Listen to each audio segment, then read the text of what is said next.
Alain, propos d'un Normand. Le luxe. Au sujet des dépenses de luxe, je vois, par une lettre que j'ai reçue, que le problème n'est pas assez éclairci. Et ne lit-on pas souvent que l'argent est fait pour rouler et que les folles dépenses des prodigues profitent mieux au public que tous les trésors que l'avare enfouit dans la terre? Il est pourtant assez clair que si un chimiste savait fabriquer de l'or véritable avec du plomb et le lancer dans la circulation, il n'enrichirait personne. Le résultat d'une telle opération serait de faire baisser la valeur de l'or jusqu'à l'avilir tout à fait, si l'or devenait aussi commun que le plomb. J'ajoute que cet effet serait sensible tout de suite, par le taux de l'escompte, ou par quelque autre de ces baromètres extrêmement sensibles qui montent ou descendent selon le flux ou le reflux de l'or. Eh bien, réfléchissez un peu sur cet exemple imaginaire.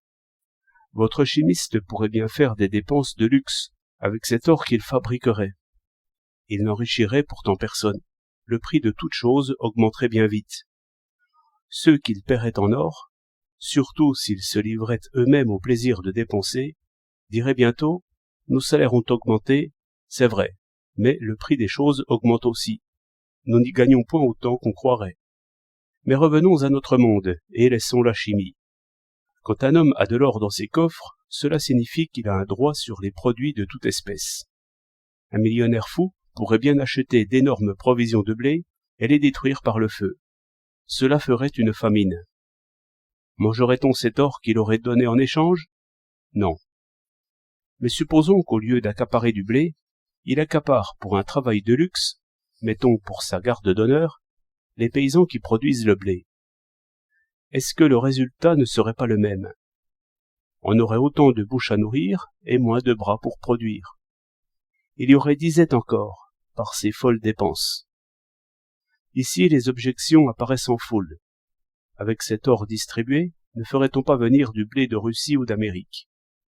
Sans doute.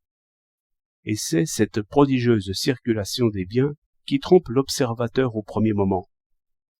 Mais enfin, ces folles dépenses font toujours qu'il y a moins de blé à consommer. Ajoutons qu'il y a des produits comme vêtements, charbon, pétrole, qui sont moins strictement nécessaires que le blé. On fera toujours assez de blé, parce qu'il faut toujours manger, mais on peut restreindre la consommation d'autres produits utiles. Et ceux qui se privent là-dessus sont dits pauvres. Il y a présentement trop de gens qui n'ont pas de bonnes chaussettes de laine. Que les modistes fabriquent moins de chapeaux à plumes, et qu'elles tricotent à la place de bonnes chaussettes. Résultat, les chaussettes sont moins chères, et les pauvres sont mieux chaussés. À quoi vous direz qu'il y a assez de chaussettes et de choses semblables pour tout le monde, et qu'il faut donc bien faire des chapeaux à plumes. Il y a une autre solution. On pourrait travailler moins, ce qui assurerait la plus précieuse des richesses, la santé. J'aime mieux l'avare que le prodigue.